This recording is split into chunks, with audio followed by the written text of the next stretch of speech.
ध्यान से समझो।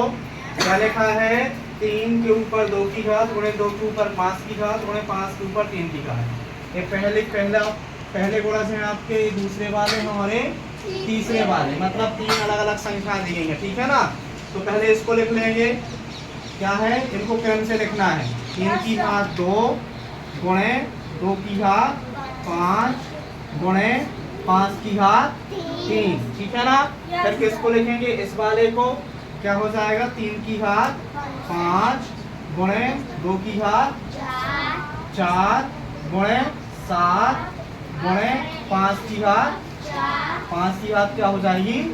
फिर किसको लिखेंगे, इसको, क्या हो जाएगा, 3 गुणे 2 के ऊपर 7 की घात गुणे 5 के ऊपर 2 की घात गुणे 7। समझ में आया कि नहीं। अब क्या करना है हमको, तीनों को लिख लिया, मतलब ये मान लो कि 3 अलग अलग संख्या दी गई थी, उनका गुणनखंड निकालने पे ए आया, ठीक है ना।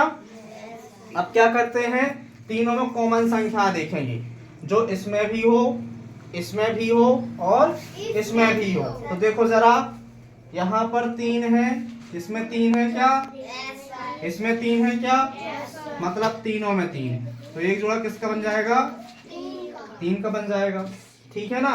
इसमें 2 है, इसमें 2 है क्या, इसमें 2 है क्या, मतलब 2 भी आपका तीनों में है, 2 भी किस में है, तीनों में है, तो एक जोड़ा किसका बन गया, 2 का।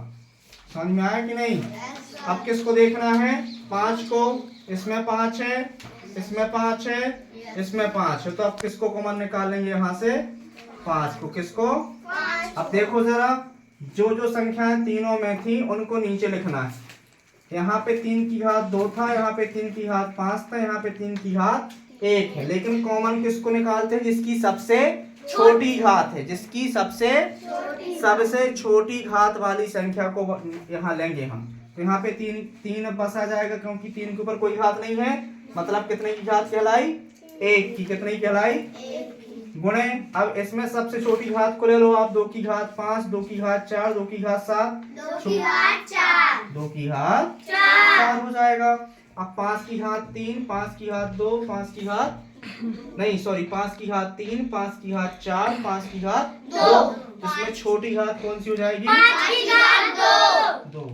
इसको कॉमन निकाल लिया, मतलब जोड़े बना करके सबसे छोटे वाले घातांक को हमें कॉमन निकालना है। समझ में आया कि नहीं। सबसे जिसकी घात सबसे छोटी है उसको बाहर निकाल लेना है और गुणा के रूप में लिख देना है। ये है हमारा महत्तम समापवर्तक। महत्तम समापवर्तक बनेगा क्या, नहीं बनेगा, बनेगा ना। ये हमारा आंसर है, ठीक है, सिंपल है ना, कठिन तो है नहीं, ठीक है।